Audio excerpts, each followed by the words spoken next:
Yes, thank you very much for the nice introduction. And already, I've just arrived yesterday afternoon, and it was already so stimulating. The talks, the informal talks, and now today all the inputs that are there. That well, I'm intrigued to be here and to be. And I actually don't know if, as a keynote speaker, I can really add so much to the expertise that is already there in the audience. But at least it is an opportunity to share some thoughts and share some discussion points maybe we can talk about then also more extensively in the afternoon in some of the workshop sessions. So thanks to Sylvia and to Betty for inviting me over. The program I'm presented as Jens Schneider from Hamburg, and I was just introduced as Jens Schneider from the University of Osnabrück, and maybe it's interesting to solve that mystery, or solving that mystery is an introduction to what I'm going to talk about. So as a migration and actually integration researcher, I've been very much interested and concerned with the role of education in integration, or integration through education. And we did a research together with Maurice Krul from the University of Amsterdam on that, and in our last project, as you said, looking at success careers in second generation children of immigrants. But I'm also the founder of a mentoring program in Hamburg in Germany. That's where I live. And that program tries to improve the educational chances of youth from immigrant and poor families through mentoring. And actually, I've been engaged in both activities for more than 10 years now, and it has been a quite unique experience how these two sectors have spoken to each other and influenced each other. So that was quite great. Okay, there's the part that you mentioned maybe with the refugee part. So if we look at the wider demographic development that we have in Europe, and actually it's not only in Europe, it's also in the US and in other parts of the world, there are two key demographic trends that are interesting and relevant for us. One is that immigration is not a new phenomenon. It has started, of course, a lot before, but even if you take the sort of labor migration or guest workers migration starting in the 1950s or 60s as a departure point, we see that there is a generational sedimentation of immigration. So we're dealing now in schools, for example, with a third generation, the grandchildren of those immigrants that came. And this also means that all our notions of who is native, who is inborn, and who is at home is, of course, cannot be linked anymore to having a migration background status. So what we see in a lot of European cities and American cities, and especially neighborhoods, is that we're getting more and more into majority-minority, so-called majority-minority situations. So actually, the immigrant population, or those of what we call migration background, are more than 50%, 60%, 70%. So we get into super diverse situations in which we don't have a clear sort of majority society which claims, okay, you have to be like us, so we have to integrate you into our society. Actually, we all have to integrate into these new super diverse situations. The second is that this goes along with a heavy increasing diversification in all directions. Of course, in languages and cultural backgrounds, but also status. So we have grandchildren of immigrants, of course, with citizenship and all along. And next to them, we have refugee kids who may not know if they're allowed to stay for more than just a couple of weeks or months, and everything in between. So there's a whole diversification issue. And we have an increasing number of bicultural, binational, bi-religious, whatever, family constellations where children come from. So that's what we call in migration sociology super diversity. And the question is, how do we deal with this? So the question for us is in this mentoring aspect is that what does it mean for our target groups? So one thing is, of course, that whatever type of mentoring we're talking about, and I'm basically talking about school support, but actually I think it's the same in business, business mentoring or whatever it is, wherever we go, more and more mentees will have a so-called migration background. So we have to deal with diversity in all parts we're talking about. But migration background is a tricky category, of course. It has been sort of established because it sounds better than foreigners, or it sounds better than migrants.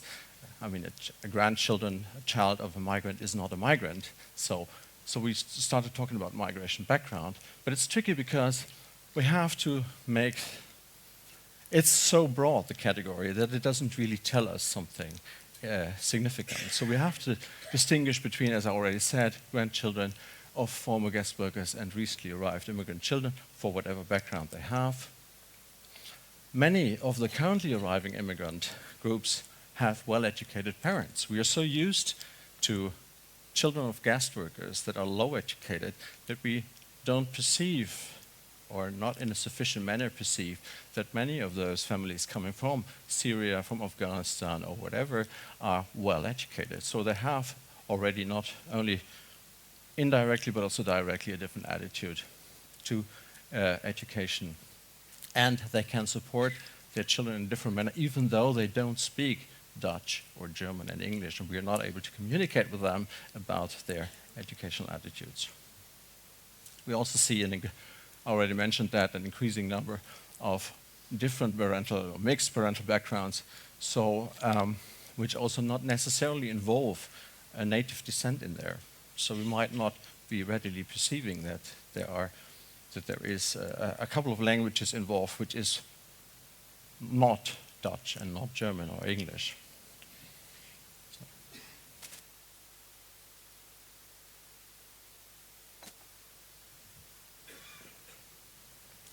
So what that means that we have to be very clear that different kinds, that children and youth have different kinds of needs and different kinds of support needed, or that we need different levels of support. So we have to be much more differentiated than before. And we also have to be aware that there is now new mentors, new types of mentors coming up.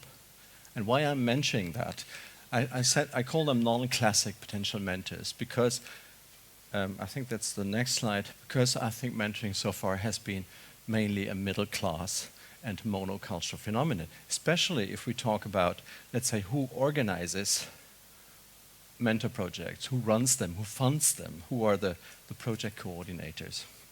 And of course also who are most of the mentors.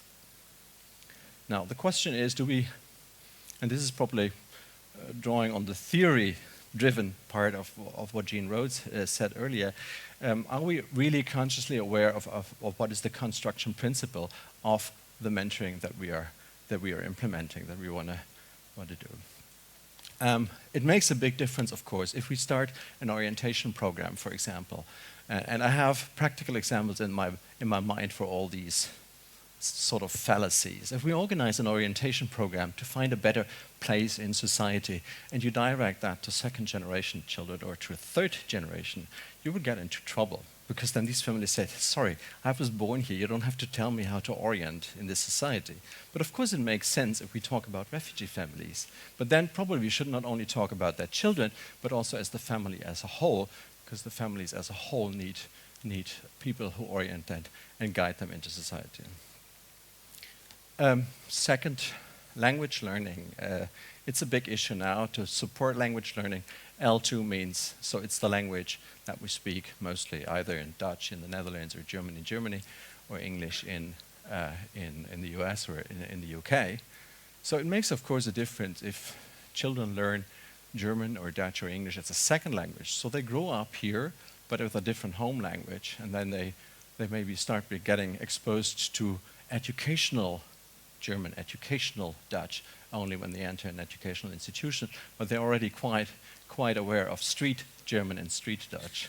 That's a different story than coming as a refugee child or being a newly arrived migrant child or youth and having to learn, maybe not even a child, but also youth, a 15-year-old, 16-year-old, 20-year-old, and having to learn German, Dutch, and English as a foreign language, which is highly likely that you will not be able to learn that language to the same degree as if you start learning it as a child. And also the question again, are mentors selected because we think that they are the best suited ones for the program, or do we choose them because we have access to them? They are available to us. Yeah. So consequences from this is maybe a short step back into, I think there are two basic principles in mentoring. One is that the legitimacy of the mentor to become a mentor towards the mentee is that there is a difference. For example, a difference of age and experience. It absolutely makes sense to have, for example, in craftsmanship or so, to have a 30-year-old, a person with 30 or 40 years of experience in an office, in a profession, and to tell young people, so what is it like to do that craft or to do that office? So I don't think it would make sense to have an apprentice in the third year to become a mentor for an apprentice in the first year, for example. Or the relation is based on similarity. So you see, I have the same background as you have. I'm, for example, gender. Let's say if you look for a mentoring project that trying to promote women in leading positions in companies, you should have a woman as a mentor and not a male manager to tell a young woman how to get a job as a woman in the company. And of course, sometimes there are mixes there. I mean, it would be good, of course, to have an experienced woman. So you see that it mixes. But I think it's important to be aware of what is actually what makes the mentorship relationship a legitimate relationship. This is not a natural law, but this is often apparently it is based on the way the education system works. So that's the problem we wanted to tackle. Why is that so? Why do we have so much early schooling in Germany and so low higher education? One is there's a very strong dependency on parental support in the German system, which of course is much more difficult for immigrant parents to do. We see that intergenerational education mobility has never been an overarching objective. So it's not the idea of the system to make working class children into middle class adults. So, and then here we have a potential, how do you say, whatever effect, that for immigrant children it works out even worse than it works out for non-immigrant working class kids. And we see a lot of stereotypes and low expectations towards children from these families in the schools and among teachers. So we conceived mentoring as a school support project and emphasized the transition into upper secondary. So to address them in lower secondary and give them the sufficient support so that they manage to go to higher secondary and then into the academic career, to support academic careers. But not at the level to just arriving at the university, because we said that actually it's earlier, the decisions are taken earlier, so we have to tackle them at the moment where these decisions are taken.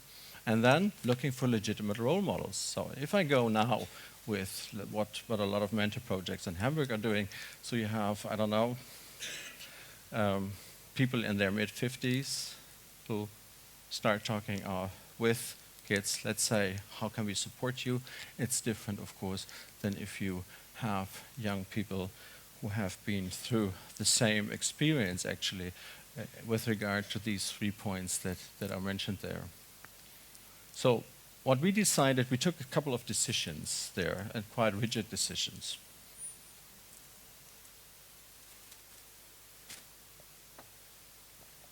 So we decided that we wanted to have all mentors coming from immigrant families. No compromise on that point. All our mentors are university students, so that means they are young. The age difference is relatively low, and they are successful in a sense. So they have already attained the university access diploma, and that was also important that they attained it in Germany, and they made their way to university. So we call them experiential experts, and in that key competences that we want to support in the program towards these mentees to say, okay, they managed to survive school, they managed to make the transition into higher education, and they come from a similar background than you do, so they know the tricks and treats how to navigate the system, that you can make it even though probably school doesn't believe in you, even though your parents cannot support you. It's very important in our project that we have contact to the parents, so it happens at the homes of the parents.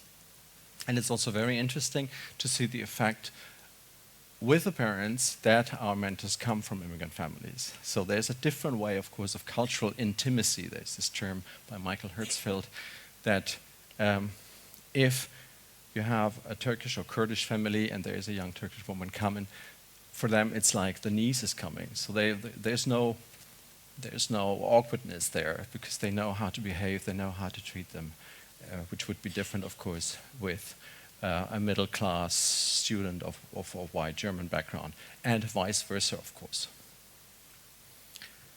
Well, access to the families, I said access is important, so it's not that easy for middle-class white German organizations to find access to immigrant families. I don't know how the situation is in other countries, but since we're operating on a societal level, still with a sort of dichotomy between immigrants on the one side and natives, so-called natives on the other side. So it's not that easy. And here it is important to say that the project is located within a wider organization, Vericom, which is actually an association of community centers that have been engaged in intercultural dialogue and community work for immigrant communities since more than 30 years. So there is a good standing in this neighborhood, which are predominantly neighborhoods with high shares of poor families and of immigrant families, that the centers have been established there since many times. So we found not only got access to the families through Vericom, but also we even found the first group of mentors. They were the children of mothers, particularly mothers that had been coming to the centers partly for decades. So, and then after the first groups of mentors, there was a self-reproduction rate there then through the youth communities or the young communities. Okay, we conceive mentoring as school support. This is standard, I think. School support combined with socio-emotional support and educational and professional orientation. So that, I think, what makes a difference between mentoring and tutoring in that regard. So it's very important to look for each individual child. So what's going on? What's actually the problem, if there is a problem, and what's your need? And sometimes it's about limiting the influence of the dominant mother. Sometimes it's talking about the boyfriend who nobody should know about, or sometimes it's about being confronted with stereotypes, being insecure in your identity, whatever it could be. But also maybe you have not catched up with your math lessons for 2 years, so actually you should start working on that part. We also do small group mentoring in schools. That's a sort of new model that we've developed. So it's not only one-on-one mentoring. Okay, this means since we have these young role models, and they also come from immigrant families, for us it's very clear that they're also a target group, because they are not ready mentors who are already established with 2 legs already in a professional life and so on. So they need to learn a lot of things too. So for us, mentors, we try to offer mentors the possibilities to become professionals through our project, meaning reliable conflict resolution, and we pay them. They're not volunteers. I know this is a taboo in the mentoring scene, and I'm always falling through the grid. Then nobody talks to me after that. But actually, we believe that it must not be a taboo. It's not a necessary thing. You can find other types of rewards, but in that, we wanted to signal them very clearly that we want to tap into competences that only they have in that manner: intercultural, linguistic competences, experiential expertise, etc., and that they develop that. But also, since we pay them, so they have to respond administratively, so they have to write bills, they have to account for. We can ask more from them. We can oblige them to do things which you have to be very shy in a voluntary program. It's always this tension between you want to address the mentors, you have to educate them, you have to train them, to coach them, but at the same time it's a lot of time asked for people who invest that voluntarily. So it's easier for us because we pay them, but also because they're students and it's freer for them to dispose of their time. And we also offer a perspective within the organization. So actually I'm the only dinosaur left in the organization that has not worked as a mentor in the organization before. All our project coordinators, the trainers who do the basic training, and etc., all ex-mentors, so they know exactly what it is about, but also it's a perspective, so they can become project coordinators and grow into more responsible positions there. Okay, summing up. I think that the demographic development will require a certain level of critical self-reflection in our organizations. So what should be target groups? I think we have to diversify the definitions of target groups, go with more differentiated definitions there. We have to ask ourselves, do we operate with the adequate concepts then for these target groups? And do we know what we are actually doing? What are the explicit but also the implicit selection criteria? As again, it's so much easier if, let's say, to ask my peers in university or in academia hey, wouldn't you like to act as a mentor, than to find access to people that probably I don't have the access yet, but who would be probably more suited for that. And that's a very, very important point that I want to make here. I think it's still totally overlooked. And if we look in the audience, permit myself, but if we look in the audience, I think mentoring is still, especially on the organizational side, mentoring is still a quite middle-class white phenomenon. So I think we should open us up and look, how can we get access to the potential that is out there in the immigrant communities and in the ethnic communities and in poor neighborhoods. There's a lot of resources there that can be tapped in and probably just need a little bit of more development than if we just ask our middle-class peers.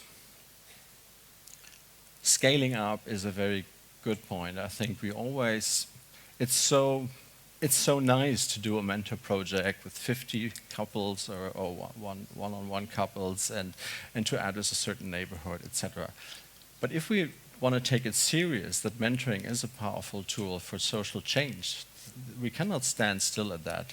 So I think we have to discuss and should discuss about scaling up, and I'm very happy that Nienke Fabrice is here because she's representing a project that is scaling up, aiming at the 2,000 mentors in one area of Rotterdam. This is one way, but maybe a mentoring summit like this, and it could be a task maybe also for the center, to create umbrella organizations, to create network organizations that coordinate the efforts so that we can bring mentoring, well-conceived mentoring into more people. And actually with the aim, should be our aim, to offer mentoring to any child that needs it, I suppose. And finally, mentoring is political, or I could also say it's social, but it is political. I mean, one reason that we chose for that rigid criterion, all our mentors should come from immigrant families, is that we wanted to make a statement. It's not that we believe that it would be impossible for middle-class students to be a good mentor for a refugee kid. Of course, I don't think so. And we have a lot of intercultural relationships, of course. Our matching is never, let's say, Turkish kids with Turkish mentors and Afghan, our Arab-speaking mentees and Arab-speaking mentors. So we had a lot of intercultural couples there and saw that it is working very, very well and very interestingly. But it is a statement. It's a statement that shows signals into the migrant communities, hey, you have resources and we are needing it, and they're valuable. It's a statement that also works very well in the schools. It's a very interesting effect to see how teachers react. They see the 14, 15-year-olds, and then there are suddenly these beautiful, gorgeous, 25-year-old, successful people coming in, and they see, well, this is actually the child in 10 years. And suddenly, it's a change of perception towards to see more the potential in a child than just the standard ways that society foresee for children of immigrants. And of course, it's a statement also to society. I say to have the chance here on that mentoring summit to say all our mentors are from immigrant families. It's a chance. I hope it provokes some thoughts among you, as it provoked, let's say, some thoughts when we had articles in the press or films on television. Thank you very much.